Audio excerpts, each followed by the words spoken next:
तो फाइनली दोस्तों आज होली है और होली के दिन कोई भोजपुरी गाना ट्रेंडिंग पे ना हो ऐसा कैसे हो सकता है। तो आप लोगों ने हमेशा की तरह देखा होगा कि जब भी होली है पावर स्टार पवन सिंह, खेसारी लाल यादव या किसी का भी गाना भोजपुरी में हमेशा एक कोई गाना ट्रेंडिंग पे रहता है। तो ऐसा कैसे ना होता, पावर स्टार पवन सिंह का गाना लहंगवा लाल हो जाई इस समय यूट्यूब के दोनों मेन सेक्शन और म्यूजिक के दोनों सेक्शन में लहंगवा लाल हो जाए ट्रेंडिंग पे एकदम। हनी सिंह के जो इतनी कंट्रोवर्सी वाला गाना था मनिया, उसको पीछे करते हुए कोई एक नंबर पे ट्रेंडिंग पे चल रहा है लहंगवा लाल हो जाए। पावर स्टार पवन सिंह और शिल्पी की आवाज में गाना था, खुशी तिवारी उसमें एक्ट्रेसेस थी। और वहीं खेसारी लाल यादव का जो गाना 14 के होली बा काफी जबरदस्त तरीके से होली में बज रहा है भाई लोग।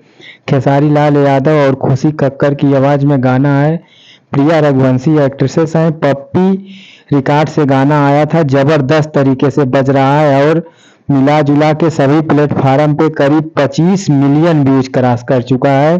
तो इस टाइम होली का सबसे बड़ा गाना बन गया है।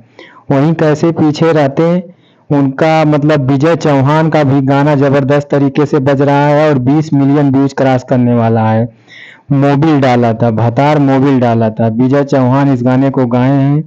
और इन सबको देखते हुए भाई देसी कलाकार समर सिंह भी कैसे पीछे रहते हैं। तो समर सिंह का गाना तुनक तुनक तो तुन्ना एक करके भोजपुरी गाना है जो जबरदस्त तरीके से बज रहा है। इस एक महीने के अंदर इन चारों गानों में सबसे ज्यादा व्यूज इसी पे आया है। तो नंबर 1 पे इस समय समर सिंह का गाना है।